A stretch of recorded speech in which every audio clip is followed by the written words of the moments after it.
No, ellos.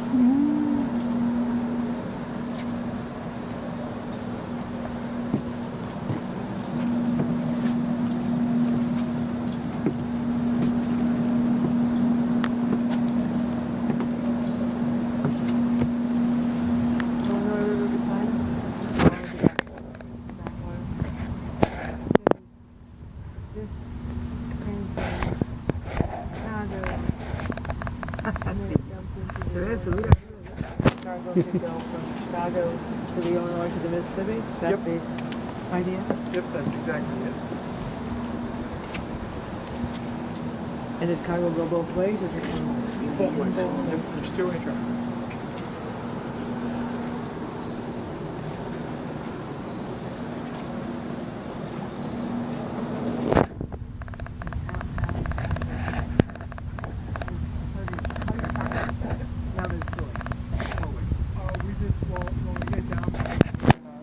He'll stop pulling, and then we'll just kind of drift, and we'll just head the bank. Oh, okay. And we'll just kind of.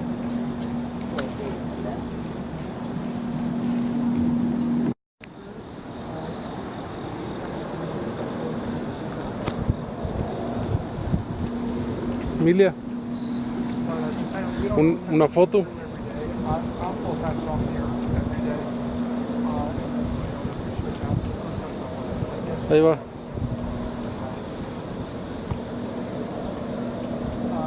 Last year, right? Oh, yeah. Yep, yeah, I got my bachelor's in history from Western.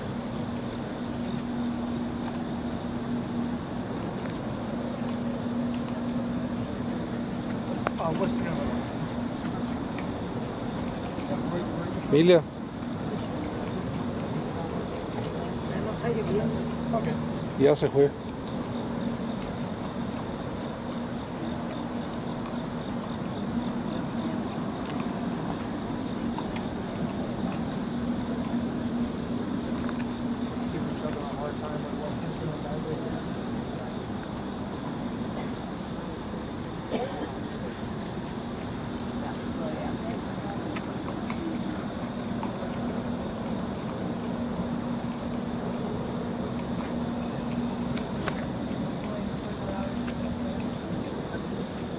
Yeah, we're kind of, the wind pushes us a little bit, and then we're trying to not rub the bank because it's shallow over there.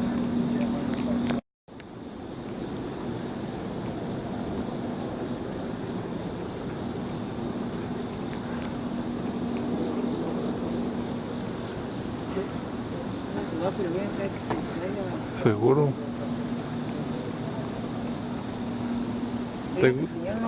¿Te gusta más aquí o abajo? Hasta se ve todo. Se ve todo. All right, since everybody's spread out a little bit, I'll just do my talk down here so I make sure that everybody can hear me. We are currently traveling at our top speed of about 1.5 miles an hour. That's about as fast as we're going to go. And we are currently going down the Illinois-Michigan Canal. This canal gets its name because it joins the waterways of the Illinois River, which is about 2 miles behind us, with Lake Michigan, which is about 94 miles ahead of us. Now, this canal doesn't really look like too much now. In fact, most of it's actually a dried up bed for most of the length of the canal. But back in its peak, this was the most important transportation system in the state of Illinois. This was more important than any road or any railroad for a relatively short amount of time. Now, the whole reason why this canal was built was to encourage people to come and live in this area of the country.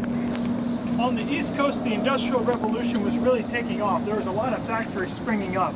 But factories run on raw material. You need coal and other minerals to help fuel the fires to keep these industries going. And the interior of the United States has a lot of potential to not only mine coal and sand, but to also grow a lot of food to feed the ever-growing population on the East Coast. But that would require people to live here, and this was not the most hospitable environment in the early 1800s. Now, the Illinois River, which the canal parallels, was useless as a transportation system at this point in time. It was a lot shallower than it is today. so much so that you could actually walk across the Illinois River in some places and only get your shoes wet. So it would be impossible to send out supplies or get supplies sent to you. So people who lived in this area were very much isolated. You gotta remember, there's no army or fire department or hospital or police or anything like that. So when you live here, you're basically on your own. So if something goes wrong, if your child gets sick, it's up to you to solve the problem.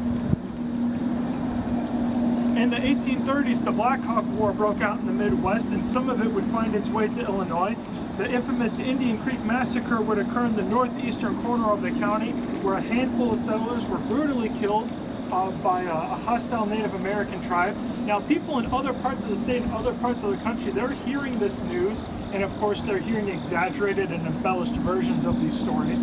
So this does not exactly scream family-friendly environment to bring the kids. But once the Black Hawk War ended and the Native Americans were driven out of this portion of the country, there rose a new call for people to come to this section of the country and to begin to open up farm fields and industries so they could send their supplies to the East Coast.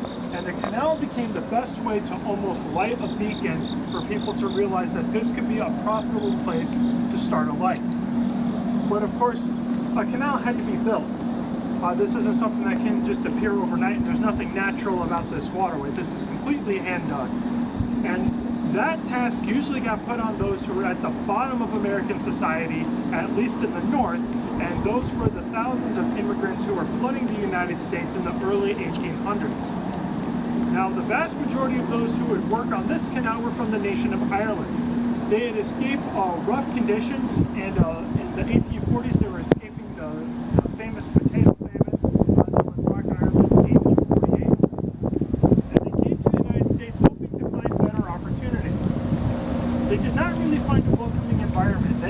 very intense discrimination from locals who were very prejudiced against Irish and other immigrants who were coming to the United States.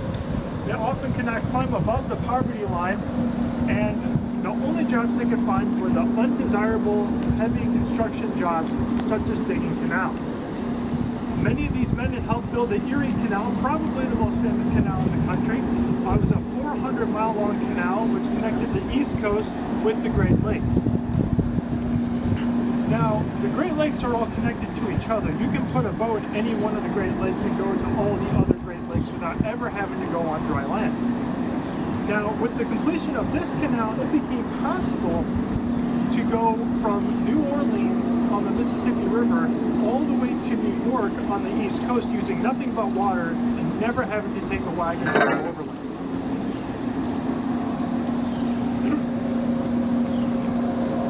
Now, though these men were veterans, that did not make this task any easier. All this land was covered in very tall prairie grass before they began digging it out. Now, this grass can be several feet high and have an extensive root system that can go several feet deep. So all of that has to be ripped up before they could even begin the process of digging. Of course, it wasn't only dirt that was here. There were many trees blocking their path, even very large sandstone formations that you might see out of Star of Rock. They encountered one smack dab in their path only about a mile ahead of where we are now that they had to either blast through with gunpowder or chip away at with picks and shovels, and today has earned the very literal nickname of Split Rock, as they literally split this formation right in half in order for the canal to go through. Once they began to dig down in the area of Joliet, which is not too far from Chicago, they encountered a lot of limestone in the canal.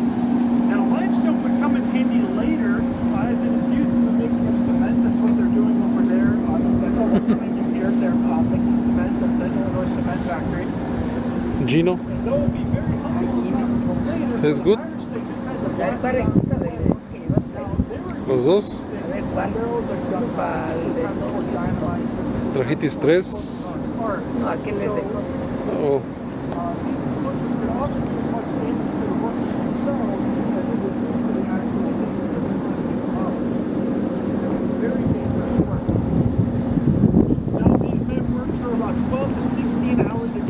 Roughly about 6 days a week, and earned anywhere from $1 to $2 a day for their efforts.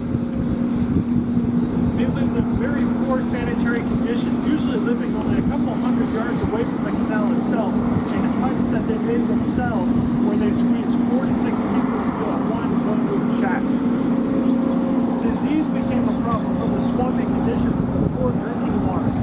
end up killing about 20% of the 5,000 workers.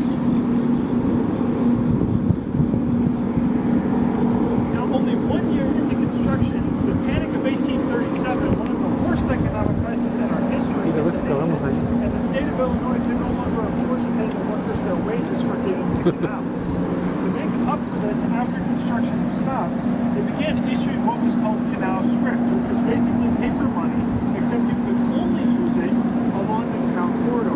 If you went anywhere else or sent it back to relatives who may still be on the East Coast, it wouldn't be worth the paper it was printed on. Of course, that almost happened anyways. The state gave away so much of the script that having a dollar in your hand was in reality more like having 25 cents.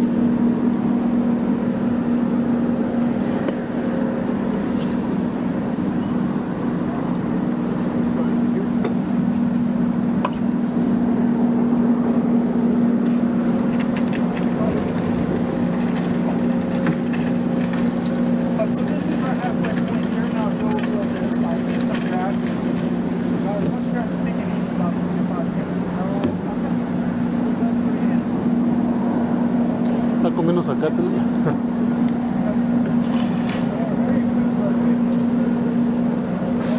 Like a giant puppet. Now, what we're filling up, and this is called an aqueduct. This is the first of 4